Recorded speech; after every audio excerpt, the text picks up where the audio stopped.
glad to be here. How's everybody? Yes. Good. Nice to meet you. Yeah, nice to meet you. That's Alejandra. She's over in Detroit. Yes, I am. And I've actually seen you in Dearborn Music before. Oh, have you? Yeah. I used to frequent that quite a bit. Yeah. I worked in Dearborn for 30 years. Oh, yeah, wow. It's not far from me because I'm in Southwest Detroit. Oh, yeah. Oh, that's cool. Yeah. Nice. Yeah. Very cool. Oh, it's so cool to finally meet you. Yeah, nice to meet you. Thank you. I've been listening to the podcast. Very good. Really enjoyed them all. Thanks. Oh, cool. Thank you. We never have a format. It's just kind of like whatever. Just wing it. And what are you up to these days? Are you making music or what? Make music mostly for my own enjoyment these days. I still try and play every day, but kind of semi-retired. You know, something comes up, I'll get into it. But I really haven't performed anything since about 2016. Wow. Hi, Wes. I'm Jenny. Do you remember me from Backstage Pass? Hi, Jenny. How are you? Yeah, I remember Backstage Pass. And I remember when you were getting signed to Stiff Records. We were like the West Coast Stiff office. We had to answer our phone, Stiff Records. What do you remember about getting signed to Stiff?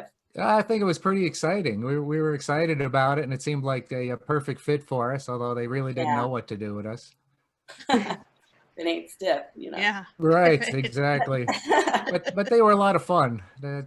We had a good time with them, and they flew us over to England. We were supposed to have a big show at the Hammersmith Odeon. It was sold out, and we were going to blow up a car, but the Greater London Council stepped in and put the kibosh on that. Yeah, that's a pretty iconic story. I know.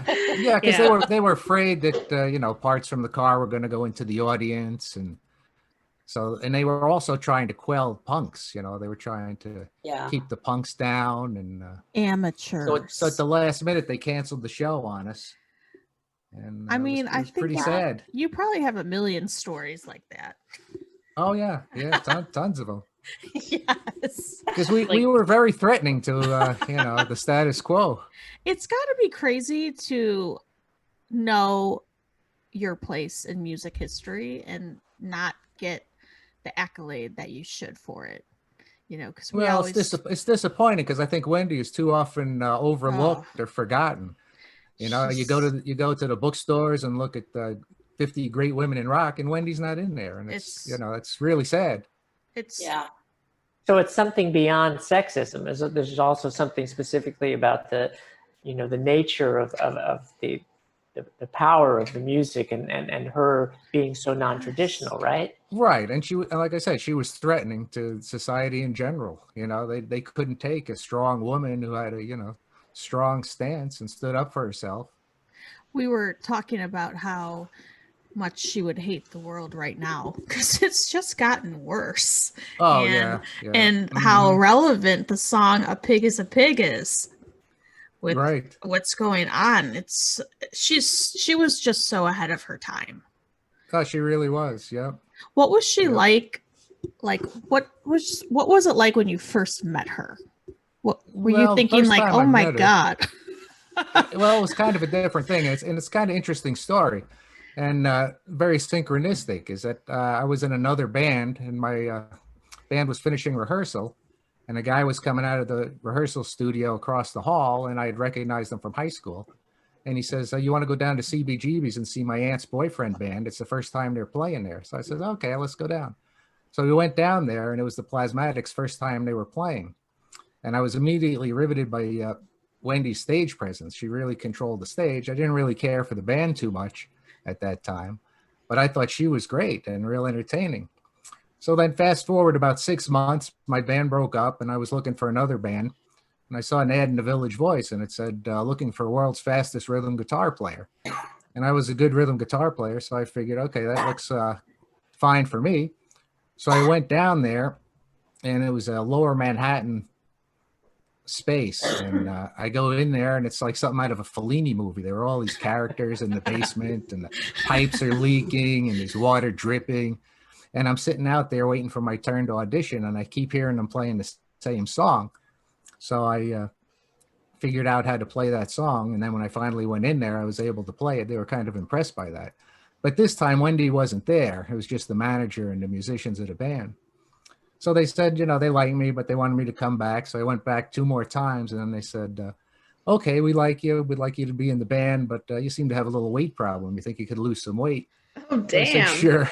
I said, sure. So I went on like a crash diet, lost 30 pounds in 3 weeks. Living on black coffee and cottage cheese and green peppers. And then the first time I met Wendy, they had a rehearsal loft in Lower Manhattan, and I went in there. And right in the middle of the living room, there's this old bathtub. And in the bathtub is Wendy taking a bath, completely naked. She looks up at me and she goes, "Oh, you must be Wes, the new guitar player. Hi, I'm Wendy." So that was my introduction to Wendy. I says, "Oh, this is going to be interesting." I assume you didn't put the amp too close to the bathtub. No, they had a separate room for rehearsals. On the other hand, that could have been part of the act. I don't know. What was the first? I'm so jealous of it, Dan Armstrong. Oh yeah. What was that? Guitar. What guitar were you playing? Oh yeah, I had a well, for when I auditioned, I had a white Flying V, and Richie Stotts, the lead guitar player, loved Flying V, so he took a liking to that guitar, and we went down to 48th Street Music in New York, and they had a Lucite Les Paul there, and he said, "I'll trade you that Flying V for that Les Paul." I said, "Okay, that's fine. Let's do that." So I had this Lucite Les Paul that weighed 10. It was a good trade, yeah. Yeah. Was it heavy? It was very heavy. Yeah, very heavy. And then I had a regular Dan Armstrong guitar too that I really love liked. that guitar. I'm so jealous. I still have the Les Paul. Unfortunately, I got rid of the Dan Armstrong. Yeah. I just tell people I still have all my guitars. Mm-hmm. Yeah. Some I wish I still had, but yeah. Wow. Yeah. What was the first song that you wrote with the band? The first song I wrote was "Squirm" from the first album. Yeah. And then I brought a song in from my previous band. Was a song originally called "Autopsy," and then we changed the lyrics to "Monkey Suit." Oh, that's you. Oh, right. Awesome. But that song predated the Plasmatics. Oh wow. Wow, cool. I love Headbanger because I think it's so funny because it's so punk. But then they're talking about headbangers, which people, think of metalheads with. And I think that just sums up you guys so well because you're like another Motorhead. Are you punk? Are you metal? We don't know. But we know you're awesome. Well, thank you. But we never considered ourselves a punk rock band. We always said we were a rock band. People would put us in that category as a punk rock band. We said, no, we're a rock band. To me, punk rock is like the Seeds, the Shadows of the Night, the Standells, the old 60s garage bands. To me, those are punk bands. Maybe it was the Mohawk, though. Right. Right. Well, again, that was just something that went against the grain of everything. Yeah, very anti-establishment. I'm sure people thought like the ethos was sort of punk. Right. That's what we were, completely anti-establishment. Wendy always used to say she likes to draw a line in the sand, and then we step over that line. That's pretty cool. Or blow it up. Yeah, exactly. Was she blowing things up before you joined the band, or was that a no? But she was smashing radios and using the chainsaw. I love her. What type of I guess chemistry did you guys have together as like creators or musicians? Oh, it was a great chemistry. I think we all worked really well together. Yeah. And we put a lot of work into the band that I don't think people realized. I mean, we would rehearse every other day from 6 to 10 at night, and then all day Saturday, all day Sunday. And we did that, for years, unless we were on tour or unless we were in the recording studio. And it was a pretty rigorous schedule. And what we'd usually do, would show up to rehearse, would work on some new material for a while, and then would work on the set. And we would play the set as if it was an actual concert with the same level of energy and intensity. So we'd run through the whole set, would be done, would be sweating, would be panting. Then Wendy would look over at the rest of the band and she says, "Oh, that was good. Let's do it again." And that's the way she was. She would push everybody to do everything they could right to the limit. Sounds she like was a long time. It sounds like she had an incredible sense of discipline about what she did. about the music, about her diet, about her fitness, all of it. I mean, she's somebody who had such clarity on what she needed to do and achieve. Was it like that for you? Was that your experience? Oh, absolutely. And like I said, she would push the rest of the band, and her regiment, she'd go out and she'd run for 6 miles a day right before, we rehearsed, and then she'd come back. So she had this incredible amount of energy. So she was nonstop. Like I said, the end of the show or end of a set, we'd all be standing there panting, gasping for air, and she'd be ready to do another show. It's just incredible. The mid 60s or late 60s. How did she stay fit, or how did the band stay fit on the road? Well, our shows, we exuded so much energy during our shows. That's pretty much how we stayed fit. Yeah. Wendy she'd go out and jog. It's and crazy.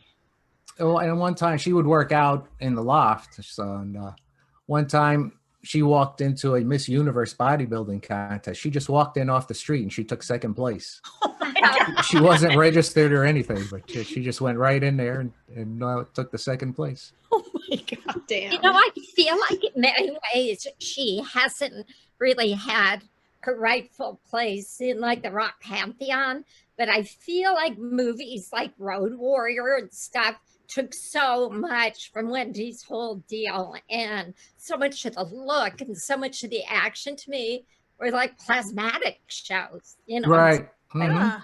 I think you're right about that. I actually thought that if she was alive, she would, she'd probably never buy into the studio commercialism, but I thought she would have been like an amazing profile for like a superhero. Yeah. Mhm. Well, that brings up a good question, because for a while they were talking about doing a movie about her. And I was like, well, I don't think she would like that, but I don't know. What do you think, Wes? Well, there's been a number of movie treatments in the works for a number of years, and one was starting to get some traction before the pandemic hit. So hopefully when everything calms down and cools over, maybe that'll get back on track. Any secrets you want to tell us about that? No, that's really about as much as I know about it.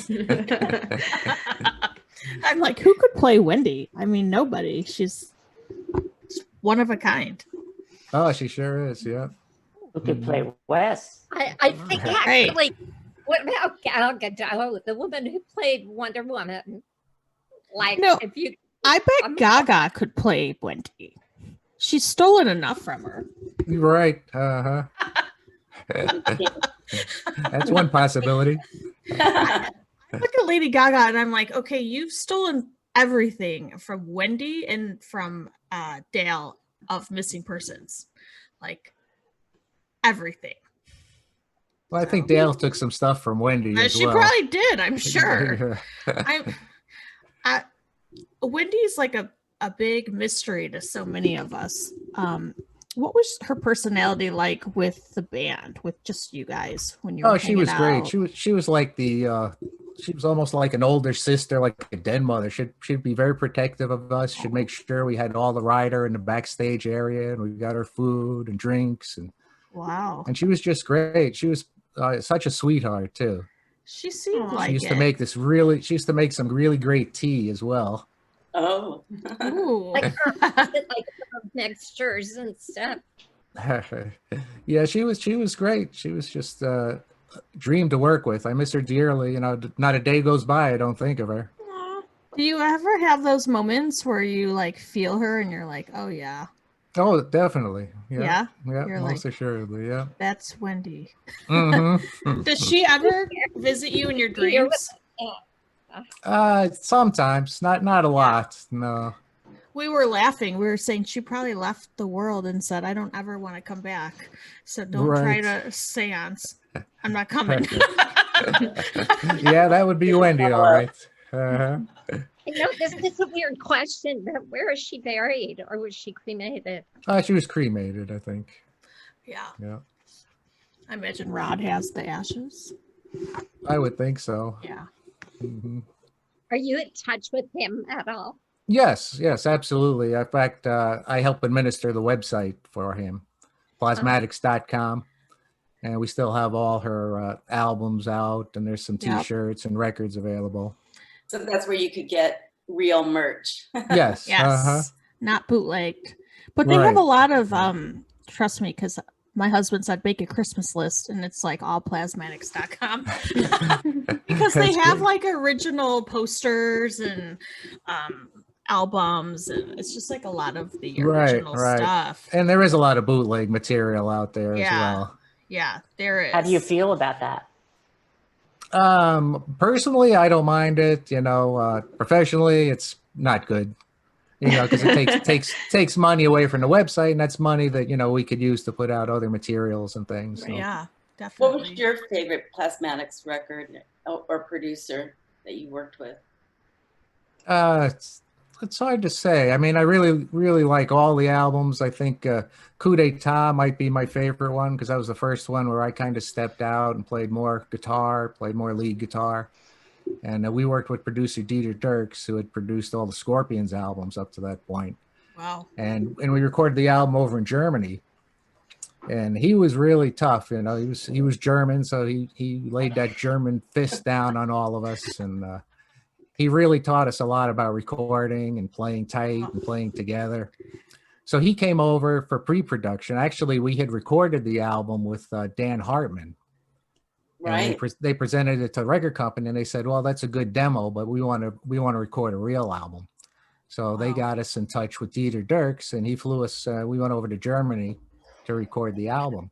So before we went over, we spent 2 weeks of intense pre-production rehearsals where we would rehearse for 10 hours a day with like 2 half-hour breaks. Wow. And he would play a click track through the PA system. So I'd go home at night and you're just hearing this click in your head. It was hard to sleep. Oh no. So we go over to Germany, and the first day there, he spends the entire day just trying to get a snare drum sound. So our drummer, T.C. Tolliver, had a sore arm that day. Oh boy. And then we ran through the songs, and then we recorded the whole album, the backing tracks for the whole album. And we thought, okay, this is great. Now it's time for the overdubs. And he comes in the room and he says, okay, now let's start recording. So we had to start from scratch, go through everything, and it was really an intense experience. Yeah, but so it's like you recorded 3 times, right? Yeah. Oh yes, And did you feel you should have re-recorded after the first one with Dan Hartman? Did you No, agree with that? No, not really. But we re-released that record under the name of Coup de Gras. So you can kind of compare and contrast them. So that album actually has more of a punk feel, but you can see where we were kind of making that transition into a heavier type band. And then Dieter Dirks just kind of pulled that out from us even more. So it's interesting to compare and contrast the two of them. Did he just produce the one album? Yes. Mm-hmm. Okay. Yeah, I always like to say that, we were kind of in a punk rock band, and then we learned that 4th guitar chord, and then we became more of a metal band. Yeah. But we would study. We would spend a lot of time like listening to all the metal bands and trying to take bits and pieces from them and craft them. And Wendy would as well. Who did Wendy love? Like, what bands was she like? Oh, fuck yeah. Well, Motorhead was a favorite of Wendy's. Of course. And, she liked a lot of the heavier bands. She didn't care for most women in rock because she thought they were just kind of pretenders. And of course. So. Literally. Right. But she liked all the heavier rock bands. What were some of your favorite shows at CBGB? CBGB's was one of my favorite ones. Was the first show we played. The show was absolutely packed, and you could hardly get in the door. And I was trying to fight my way to the backstage area, and people wouldn't let me go by. And I'm like, I'm in the band. They were like, yeah, right. Way back in there, right? And that was a lot of fun. Whiskey. Oh, the whiskey was great. We did 4 nights there on our first U.S. tour. That was kind of our last stop. Wow. And that was sold out as well. That was a great time. Who did you? Are there unreleased tracks that are still floating around? There's some.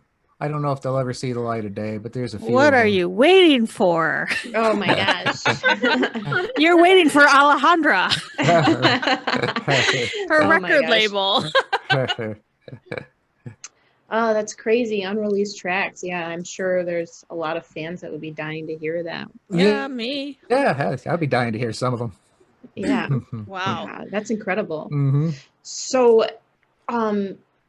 in terms of like, there was a kind of a transition or a tipping point when I think like the Plasmatics became more of a metal band, which I think is a little bit interesting because at that time, I feel like there's this sort of reputation, like metal has a certain reputation for being like commercial, like in the 1980s at least. And a lot of times I think maybe that's because people had that like hair metal connotation with it, where there's like a lot of like LA based bands that are really image driven, in a bit more radio friendly, like Satan Light kind of, you know. Mm-hmm.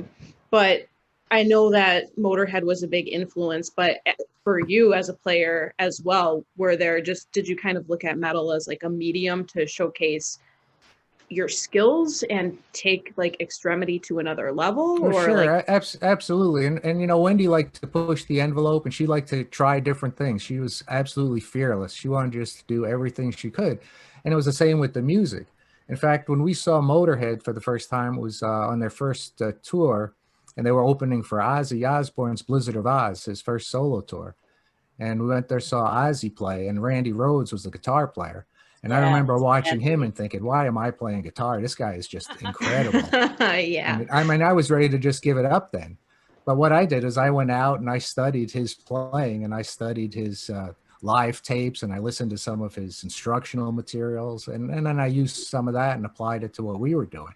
And it was always like a progression. So I think if you listen to our albums, it's always a progression. We weren't like the Ramones where we put out the same album every time. We would change things up. So we started off, you know, the 3-chord rock, and then we could learn that 4th chord, and then we started transitioning.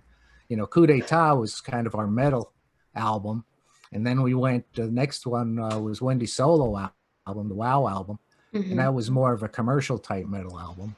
Right. Yeah. And it just progressed from there. Then the next one, Commander of Chaos, that was kind of like the first. Some people call it the first thrash metal album because we upped the tempo. Yeah. Changed the speeds. Yeah. So, you know, I think every album was different. Yes. Did you ever see Girls' School? I never saw Girls' School. I'm a big fan of them. Yeah. I got all their records, but that's one of those few bands that I just never got to see live. I still like to see them sometime. Yeah. Oh, Yeah. yeah. I always love, you know, women in rock, and I love female fronted bands and female players. Who I do think you they're think? really good. Yeah. Who do you think in terms of women in the past, I don't know, 20 years that really represent music and is like as almost as good as Wendy? No one is as good as Wendy. Well, there's so many of them out there. I mean, you can go all the way back to, you know, Cherie Currie with the Runaways. Yeah. You can go with Cherie. you know, Fanny. I mean, there's so many. Yeah. So you got Susie Quattro. That's our girl. I mean, there's just so many of them. Then you go through to the more modern era. You know, you get Brody Dale, and you get Love Brody. yeah. I mean, there's just so many of them. Yeah. And now, you know, I like bands like Butcher Babies. I think they're great. Yeah. And of course, you know, they take their name from one of our Yes, songs. they sure do. Iconic song, Butcher Baby. But they're really talented. Wow. My favorite Plasmatic song is Summer Night. And I'm wondering if you know the story behind it. The story behind it? Yeah. Well, not really. Lyrically. Lyrically, no. Yeah, you know, funny thing about lyrics, I've always been a player that concentrated on the music. So I never really listened to lyrics too much. In fact, I didn't know the lyrics to a lot of songs on our first album until I saw a lyric sheet in a Japanese pressing. Because I just listened to the music mostly. But I know Summer Night, you know, on backing vocals, we had the Angels, you know, from My Boyfriend's Back fame. They sang backing vocals on that, which is kind of cool. Amazing. Isn't it? Mm-hmm. Yeah. Wow. Oh, we learned something new today, ladies. Yeah, I've never heard that before. That's so cool. Yeah, which is really who put cool. that together? I think Rod came up with that, and it just kind of worked. It's kind of amazing that her and Rod met because it's like a soul connection. You know, I'm sure he was looking for a lead singer, but he never thought he would end up with Wendy. But they seem to have understood each other quite well. And then you were with her like the longest in the band. Yeah, so there must have been a lot of love between the band members. Yes, absolutely there was. Yeah. Yeah, I think we were a very tight-knit group. And again, it was kind of like an us against the world kind of thing. Yeah. Especially, you know, you got to remember in the pre-MTV days, nobody knew about, you know, blue-haired Mohawk guys and wild women in rock, and we'd be in the Midwest, and people were, you know, terrified of us. I mean, was going to ask you about MTV. How did that affect the Plasmatics?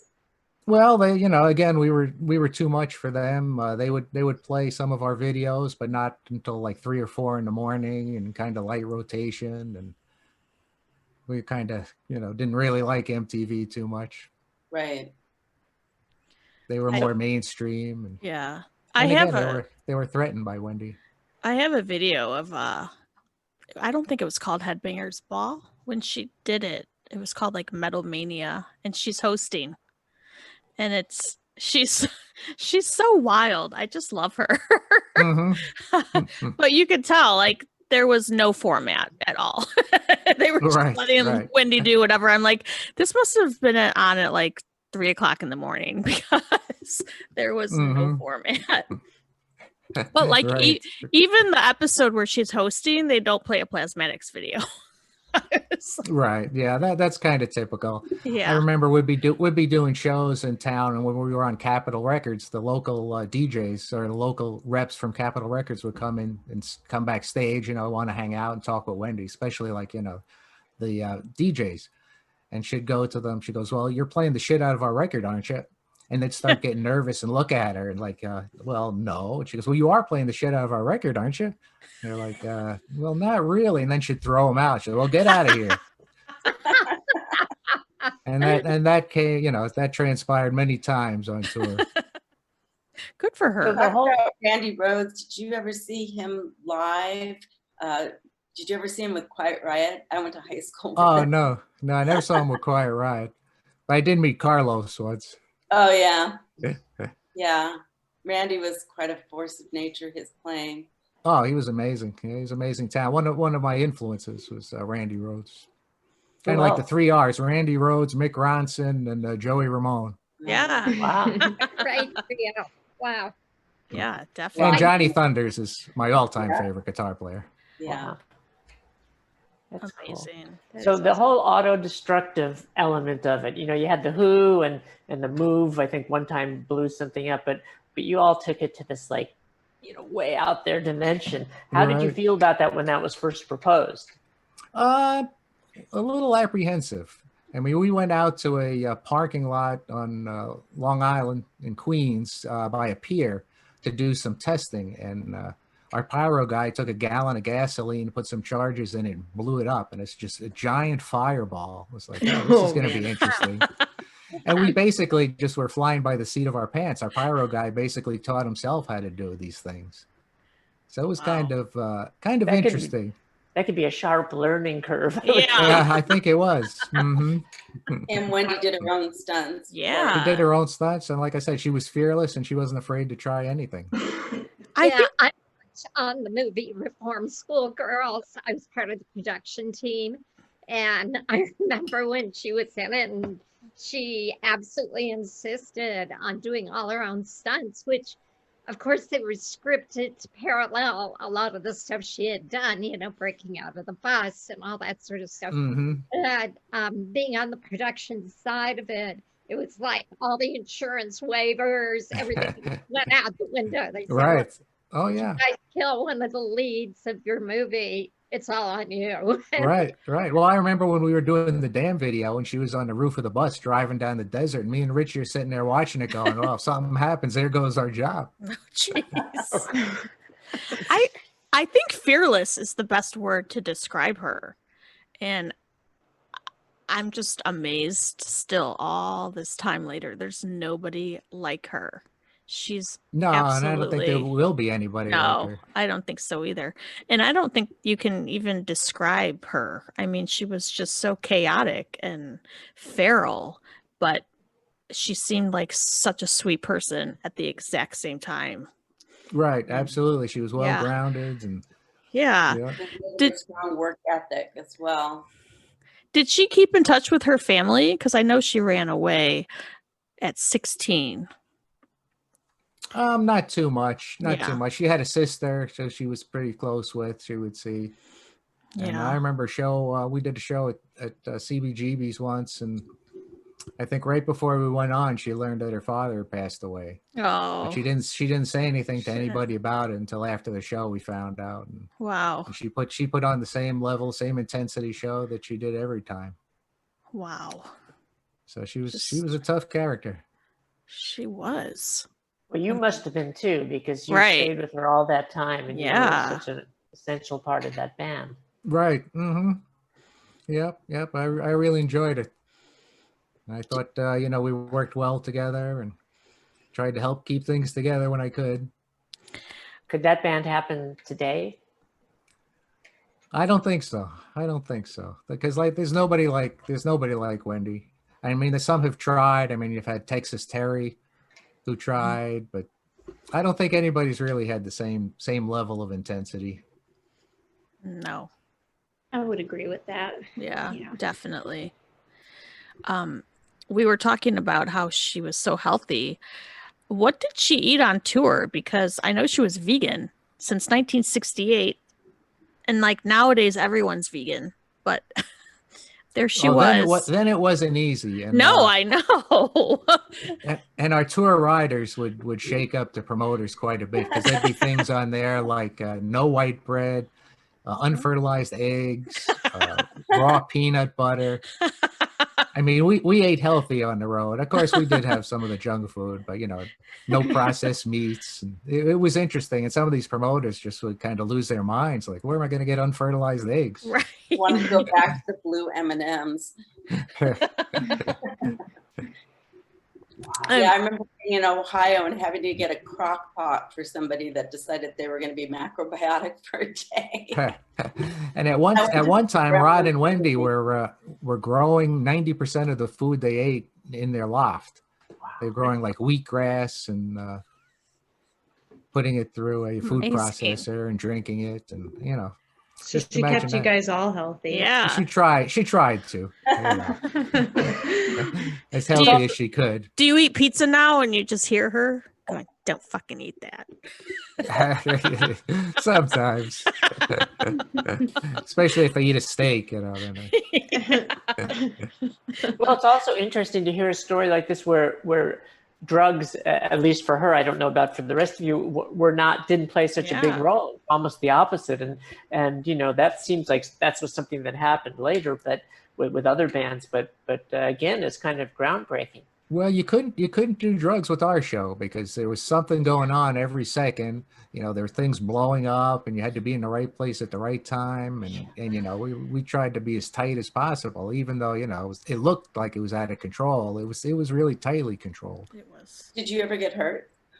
I never did. No, our bass player once took Shosei Funahara once took some shrapnel in the hand from a shotgun blast. And one show we were doing in Florida, I remember we were blowing up a car, and for that we used to wear hoods, and I couldn't really see what was going on. I guess I was a little too close to the car, and I remember Wendy come by and grabbing me by the neck and just dragging me away right as the car blew up. Oh my God. But no, I was lucky. Never got hurt. Wow. Wow. It's like you're a veteran, a veteran of the wars. Right. Uh-huh. And it was always funny too, when the cars blew up, the explosion was so loud, there'd be a few seconds where you couldn't hear anything, and you just hoped we were playing in time when we came back together. Now all that stuff is just regulated to the nines. Like when Metallica blows up a set, right? Like there are fire crews on stage. There's all these licensed pyrotechnics Well, it's just evolved. And well, back in those days, before we did a lot of shows, so, you know, the fire inspectors would come to see what was going on, and our stage manager would go take them out to dinner, buy them a couple drinks while, you know, we were testing things out. So they didn't really know what was going on. The old way. And we used to, you know, we used to tell them, no, it's just kind of like an illusion. We're not really blowing anything up. Yeah, the simulation. Right. When Wendy got arrested. It's terrible. Oh yeah, that was a really terrible day. I mean, I'll never forget that. And we were all in the club. You know, I was backstage, so I really didn't know what was going on until one of our crew guys came running in and say, you know, they just beat up Wendy and took her away, and it was really a dark day for us because you know, we never had problems anywhere else, and you know, in Milwaukee, I guess they just couldn't take it. And, it must resonate with what's going on now with police brutality and how it's all coming to light, and just thinking of kind of what you went through with Wendy and Rod. Oh, exactly. It was same kind of thing. Yeah. And when they were putting her, you know, they were arresting her for pandering obscenity, and after when she went to trial for that, we found out that the entire Milwaukee detective force was at the show. Meanwhile, there's a topless club right across the street from the club, but they were all in watching Wendy's show. And, you know, when they took her away, they were putting her in the paddy wagon, and the one detective grabbed her ass. She turned around to, you know, pull his hand away, and that's when he pulled her off the truck and started beating her. And then manager Rod went out there to see what was going on. They beat him up. Mm-hmm. And then Jean Beauvoir, bass player, was out there. They called him the N-word. Mm-hmm. And it was just a terrible thing, because we always had a great relationship with the police in New York. And we never had any problem anywhere else. But we got there, and it was awful. The pictures from that are just like terrible. I mean, you feel like you're there when you look at them, and it's glad there was a photographer there to capture that. Because, you know, otherwise nowadays they would have just denied it and gotten away with it like they do so many other places. That makes sense. Yeah. So that kind of thing's been going on for years unchecked. So I know, it's about time. Yeah. But once, like I said, a pig is a pig. And that's it. It's so that is so relevant today. And then in that song, she talks about journalists and getting on their typewriters, and I'm like, that's just like people are now, hiding behind their keyboards. Like, right. It's she was one smart cookie. Absolutely. Yeah. But back then, I would imagine also a lot of the journalists came from a very sexist perspective, you know, and misogynistic even. Did you deal with that a lot? Oh, of course. It was all that going on, and you know, it was just unfortunate, I think, that they wouldn't concentrate on the music or the show or anything. They were more concerned with Wendy and her appearance. Yeah. Mm-hmm. But I mean, as a woman, when I see Wendy, and how I've always felt growing up watching the old clips, is how in control of her sexuality she was. Like, you didn't think Wendy was like a big slut. I just didn't get that vibe from her. I got the vibe like she was so in control of her sexuality. She was okay with it, and it was everybody else that wasn't. Right, absolutely. She was comfortable in her own skin, and that was the whole point. That, you know, why could guys take their shirts off, but she couldn't. Right. You know, she wasn't afraid. It was natural.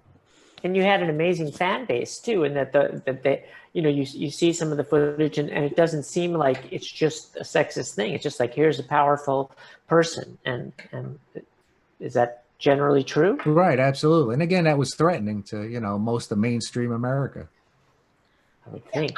I think probably the biggest reason that Wendy hasn't survived the years is that I think female artists need a lot of female fans to succeed.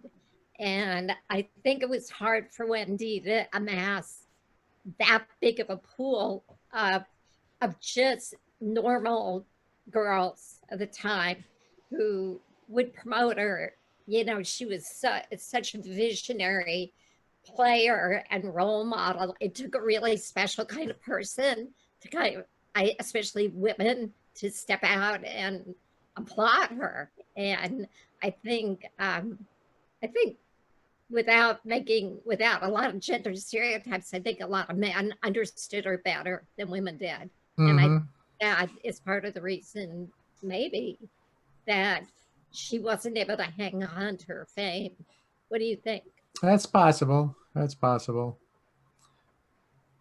Yeah, I'm not really sure about that. It's hard to say. Like, again, you know, because it was just so threatening to everybody, I think, was the problem. I mean, a few people got it, and the ones that got it were important, and a lot of them, you know, helped spread the word and promote her. But the ones that didn't get it were scared of her, didn't know what to make of her. What do you want people to know about Wendy? Like, what do you want people to think of when they hear Wendy O. Williams? Well, I want them to think of what a special person she was, and how powerful she was, and how strong a voice she had, and she was for personal freedom. And you know, I think that's important. She wanted everybody to have the freedom to express themselves and to do what they want, and not be told what to do. And I think that's the message that she preached, and I think it's an important message. Well, I think that message alone would scare people. Right. Oh yeah, most definitely, you know. So I think we figured it out. Why people were afraid of her. Because people are afraid of people that are so free. Yeah. Right. Right. It's threatening to them. Yeah. She was so But it does seem also that you're really your own belief system is really well aligned with hers. It sounds like to me. Right. Oh, most definitely. Yeah. I was always on the outside looking in, so it was a perfect fit for me when I joined the Plasmatics. Did you meet Gene when he was? I think he produced the album, her solo album, Gene Simmons. Well, what happened was we opened for Kiss. Yep. We opened about 60 dates for them on the Creatures of Night tour, which was their last tour where they wore the makeup before all this reunion stuff started going on. And we met him briefly, but you know, him and Paul were probably the only musicians I ever met who acted like they were rock stars and above everybody else. every other musician I met in the business has been great and charming and friendly and entertaining and no problem. But those two guys just seemed like they were, well, especially back above then. Everybody else. I feel like they've humbled a little bit over the years, but I could definitely see that happening back then. How was that opening for them? Yeah. Oh, it was a lot of fun. It was great. And we watched, you know, I watched every show they played. After we were finished playing, I'd come off stage and watch them. And we learned a lot about, you know, stage presence and how to play to large crowds from them. But it was tough because that was one of their poorest selling albums and one of their poorest selling tours. So sometimes, you know, would be playing 10,000 seaters and only be 2,000 people there. So it was a little tough. And a lot of shows would get canceled. So it was How did the audience respond? Oh, they liked us. They liked us. We got a lot of better press than they did, which I think might have had something to do with Gene wanting to produce Wendy after it was over. I don't know if he'd like to hear that, but that's my feeling. I remember headlines like, you know, Tired Kiss, Plasmatics with new energy, things like that. So, but it was a lot of fun. You know, that was our first big arena tour. And it was funny because, you know, they were talking, we were Capitol Records at the time, and they were talking about having us open for bands, and they were bandying about names like Judas Priest or Ozzy Osbourne. And I guess there was talk of us opening for Ozzy, but his wife Sharon put the kibosh on that because she didn't want him to get too friendly with Wendy. Oh God, Sharon's such a nightmare. and then Kiss had been on tour, but you know, they were trying to sell more tickets, so that's why they brought us in as an opening act. So we did about 30 dates with them on the East Coast and going down south, and then we went back to New York to work on our next album. And after 3 days, they called back up and begged us to come back and open for them. So we did that for about another 30 shows. Wow. That You missed fine those? line, not wanting to be upstaged, but needing someone to help sell tickets. Right, exactly, because they figured we were probably good for about 2,000 tickets. And that's all who showed up. Sometimes. You But missed they did the have a song couple for- sold out shows. Are you You an missed Alice those- Cooper fan? Oh, big Alice Cooper fan, yes. Oh yeah. Mhm. Yeah, I always liked Alice. Yeah. In Were you- fact, I had tickets to see him this year before it was canceled due to the pandemic. I was very disappointed. And Lita Ford was going to open, and I wanted to see her. I'd never seen her play outside of the Runaways. What was your last show that you went to before the pandemic? The last show that I went to. That's a good question. Oh, I saw Cherie Curry and Brie Darling. Wow. That was an excellent Wow. show. Yeah. A I big auditioned Cherie for the Curry Runaways, fan. and Kim Fowley told me I was fat too, Wes. Oh, really? Oh my Well, I God, was fuck I him. was a little heavy. I used to work for the county in the board of elections, and it was an office with about 50 other women. So there was always cakes and pastries around, and I would indulge myself. That's- He made Lita Ford lose weight too, though. Yeah. Yeah, definitely. That was the Mickey Steele version of the band. Oh, really? Yeah. Yeah, wow. That goes way back.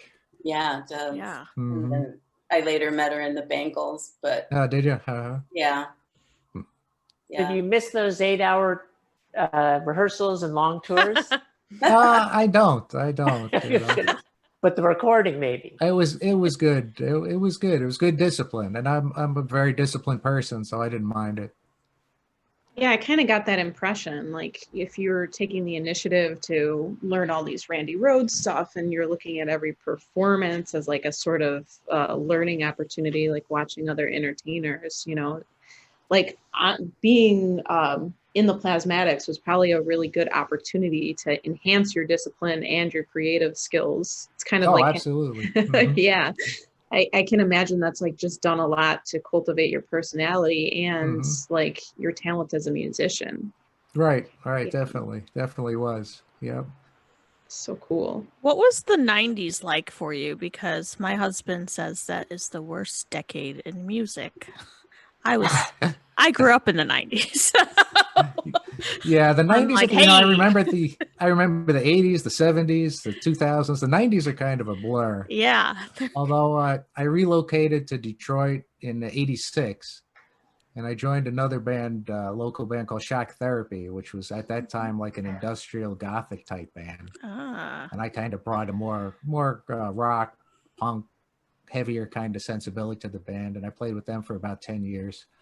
And they were really big over in Germany. We didn't get any traction over here, but they were really big over there. They had some top 10 hits, so we'd go over there and tour, and that was really Wow. kind of cool.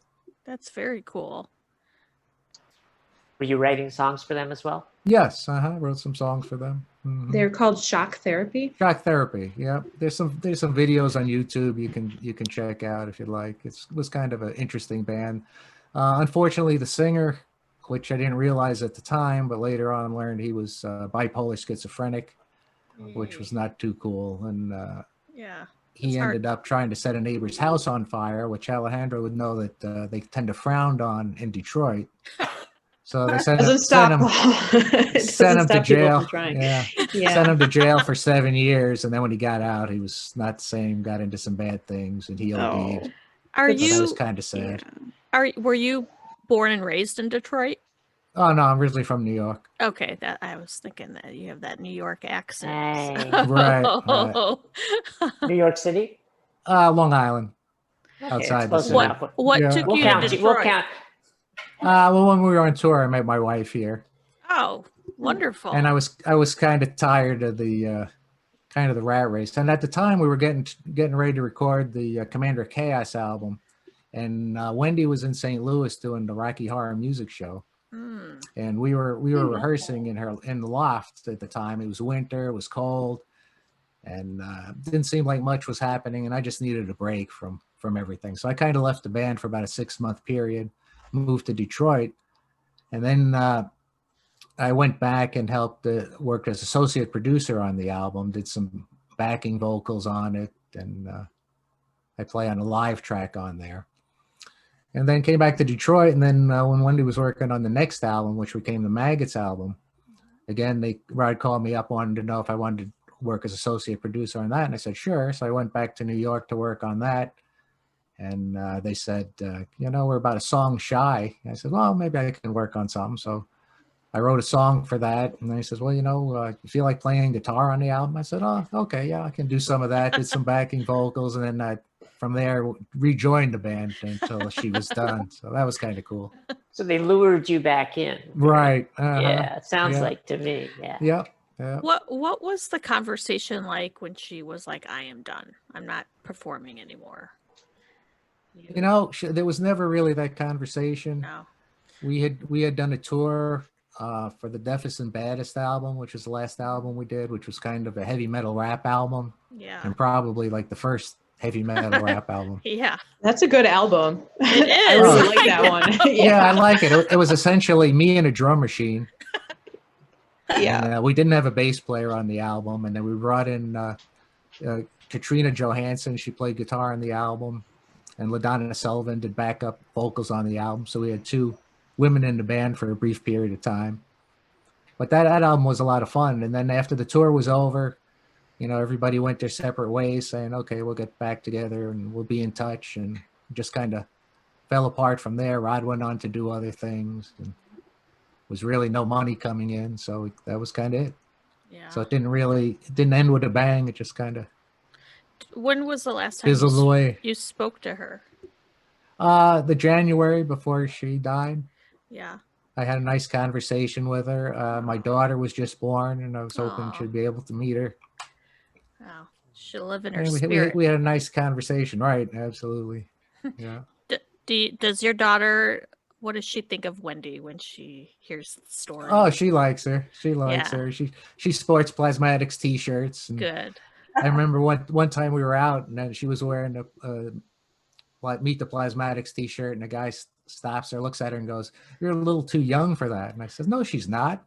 He goes, "I think she is. She can't remember that." And I says, "No, she can. Her father was in the band." And I just walked away. How old is she? That's that. How old is she? She's 22 now. She's my kid. Yeah. Yeah. It's a whole Is she different blowing generation. things up yet? Yeah. No, not yet. But she Okay. is a rebel, and she likes things outside the box as well. Oh, she got Sounds the like you perfect got a- father. Yeah, family band, right? Right. Yeah. You never know. I don't know. You were probably the dad that was like, you couldn't really pull anything over. You're like, I've seen it all. Right. Oh, absolutely. Yep. So my kids are real well behaved, not at all like I was when I was their age. They can't get away with anything. I remember driving with them in the car and playing the radio up real loud, and they're like, "Dad, it's too loud. It's too loud." I'm like, "You're not my kids." Yeah, that's the worst punishment for a musician who's a little bit older. They'll just say, it's like kids going, "Oh, turn it down." Oh, that's my parents said that. You can't say that.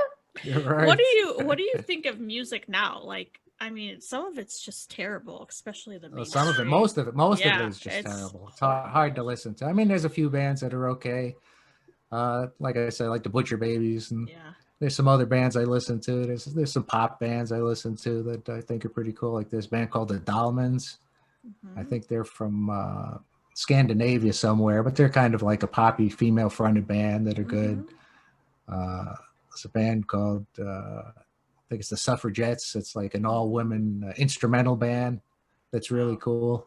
Very cool. So there's a lot of things, but most mainstream music I can't listen to. I can't listen to the horrible. radio, and it's No. beyond horrible.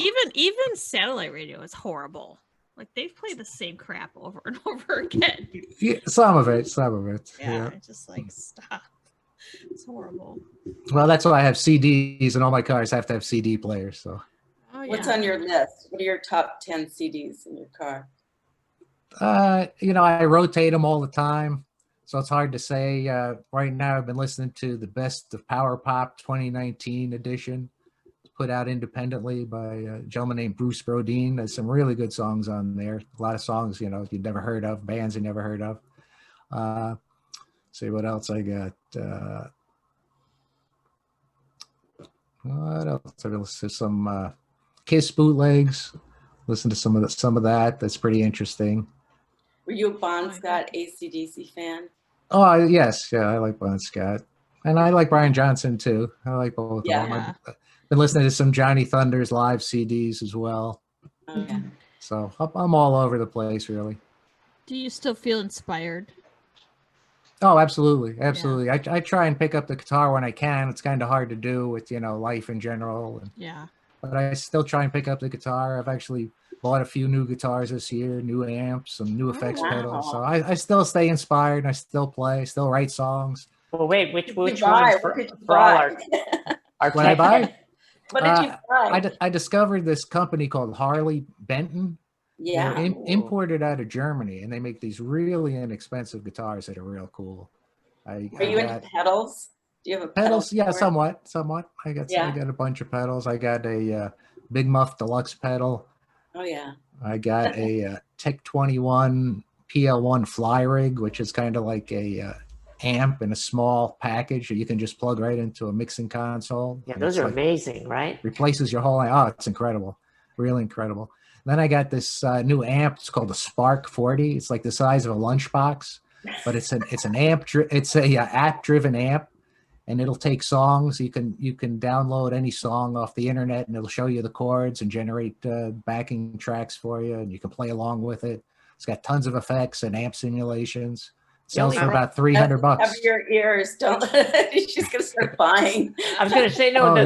The only problem with the smaller amps is like if you blow them up and stuff, it doesn't really do so much, right? Right. So, and then I got, I've kind of been a purist for years. I worked in a music store for 30 years after the Plasmatics, and I've always, preferred American-made instruments. I've never liked Chinese or import instruments. Japanese were okay, but I got a Epiphone guitar made in China that's absolutely amazing. It's a Tommy Thayer model, and I'm not a Tommy Thayer fan. I don't like Tommy Thayer. I don't care for him. I'm Ace Frehley guy, but it's like a blue sparkle. It's just an incredible looking guitar, and it's probably the best sounding and playing guitar I have right now. And the color is important. The color is really important, right? Always. Let's get rid of that. It has to be this technical stuff. First of all, I hate natural wood finish guitars. Can't stand them. And, I like that Billy Zoom. What was that glitter guitar that he used? A Gretsch, I think he played. Usually a Gretsch. Right. Well, I remember we had an endorsement with Kramer, and they took us to the factory to pick out guitars, and they took us into this room with all these guitar bodies. And I looked at them. I said, "Okay, I'll take the lime green one. I'll take the orange one. And I'll take that one that's got a picture of a skull squeezing a heart till it bleeds." Okay. What guitar is closest to you right now that you can reach over and show us? Oh, none right now. I got them downstairs in my office. You have any tattoos? Go get it. No, just kidding. Yeah, I was having issues with my computer, so I had to get my daughter's computer hooked up, and so I got that hooked up, got the microphone, everything hooked up, and then she goes, "Dad, I don't have a webcam." So we had to run out, get the webcam. So she had to hook that up. So we were scrambling around at the last minute to get everything hooked up. Oh, sorry. What's her Thanks name? for doing that. Oh, her name is Paisley. Thank you, Paisley. Oh, that's such a pretty name. Oh, thank you. And then I should mention my son. His name is Talon. I love that name. Talon. That's cool. Hey, Talon. How old is Talon? Talon's 20. 20. Oh. He wanted to play the drums, but I kind of frowned on drums. And I tried to get him into the bass. He hasn't really picked it up yet, but I've given him the opportunity. If they want to pick something up and learn it, they can. Paisley played violin for briefly in school, and she's got a keyboard she kind of dabbles with. Oh, very cool. But neither one's really picked up music. Mom. Marina took piano lessons from Randy Rhodes' mom. Oh, is that right? Yeah. That's cool. Yeah. Randy and I used to hang out before and after my lessons, right? And he'd be sitting there practicing guitar scales, and we would just talk about that someday. Do you know that they have a Randy Rhodes museum, and it's run by the sister and the brother. Yeah. Oh, really? Really? It's Randy was so tiny. He bought a pair of platform shoes for me in high school. He didn't go to high school with me, but he just came and visited Kevin DuBrow. the museum is the actual house, I guess, where they practiced. I guess his mom owned a music school. Yeah, so it's Right, the music actual school. school. Oh my God. That's And what they used to and they be. have it set up exactly with all the original seats. And I mean, Morena, I can't believe you haven't been there. No, I feel like I'm here. Oh my God. They just Yeah. recently stole a lot of gear from there, but it all got returned. It was found in a trash can. Oh my Wow. God. Well, who would throw that Yeah, a lot of away? brandy things. People have thrown a lot of things away. But they got a lot of it recovered, thank God. But yeah, there's a ring that his sister's an RRR, some kind of an RR ring, Randy Rhodes ring that she makes, and they keep his memory alive. Yeah. That's cool. Yeah. I But guess if go ahead. they do a video tour of it on YouTube, and it's very cool. It's I had to check that out. yeah, you have to. It's crazy. San Fernando Valley. If you study his playing, does that make you a Rhodes scholar? Yeah. Okay. Jesse, you and your one-liners. I'm so sorry. Okay. Fired. That was a dad joke. Yeah, it was. Thank you no. for talking with us. It's been so exciting to have you on the show. It really has. Oh, it's been a pleasure. It's been a pleasure to talk with you. We absolutely love Wendy. We want to keep her alive and well. We want everyone to know about her. So this has Thank been you. I an appreciate honor. that. And I like the little snippet of 12 noon you have in Oh, your I know. intro. Thank you for not suing me. When I did that, Alejandra and I had a long talk about it. I'm like, I really, really, really want to use it. No one's getting back to me. She's like, I think I should just use it. Like to with a movie Wes. Some years ago, Ted Nugent actually used that snippet in a commercial for his New Year's Eve show here, which I thought was pretty ballsy. She would have hated him. I know. She probably did hate him. Well, I don't think he had anything to do with it. I'm sure it was just the promoter. Makes meat smoothies, doesn't he? Or something. Yeah, sure. So are you worried any politicians are going to take some of your songs and use them without your permission? No, I don't think we have any worries about that. I don't know. I think A Pig is a Pig would be a great Trump campaign song. Yeah. It would be pretty apropos. Yes, it would. Crazy times. Yes, they are. Yeah. They certainly are. Well, we hope that, you've had a good time here, and, we're very thankful that you made time to talk to us. Yeah, thank you so much. Oh, you're welcome. You're welcome. Such I an hope we honor. get to see you again sometime. Yeah, Oh, absolutely. You're the first man we've had on. Right. I know. I listen to all the shows. I liked them. You've broken the glass ceiling. All right. Congratulations. Again. Oh Right? my God. Cherry. All right, I'm done. Maybe that was the glass floor. Well, stay in touch. We would love to have you on again. Yeah, All right. absolutely. Yeah, I would love to do it. Now I got the computer hooked up for it. Yeah. With some of your guitars so we can see them. Yeah. Right. Okay. Yeah. No, I got a few. Excellent. And Not a feeling you have more than a few, but okay. Yeah. now, I got a whole room full of them. now Alejandra can say hi when she sees you.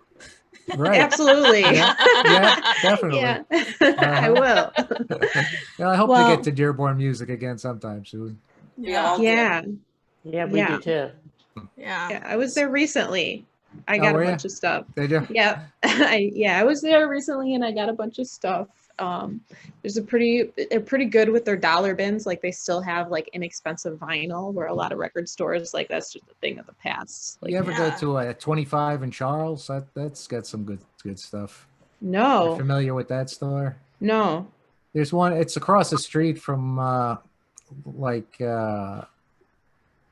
Lakeside Mall. It's just off the freeway there. Or just off Hall. It's on Hall Road. Oh, right. Like it's like a comic book store as well. It's comic book, but they have a lot of used vinyl. and they have a lot of used CDs, a lot of used books. I just got a Dino, Desi, and Billy album, like mint for $2.95. Wow. Oh, nice. Which is pretty cool. My mother used to teach a couple of them. Yeah. Did Wow. you? Really? Yeah, private school called Rexford High in Beverly Hills. And so for the kids who were a little too spoiled to go to Beverly High. Right. Yep. Yeah. Yeah, he played with the Beach Boys for a while, I think. That's right. All right. Right. You all have a great afternoon. So nice. Oh, you do the Yeah. same. It was great talking to everybody. Thank you so much, Wes. Take care, be well, and stay safe. You Okay. too. Bye. Thank you. Bye. Bye.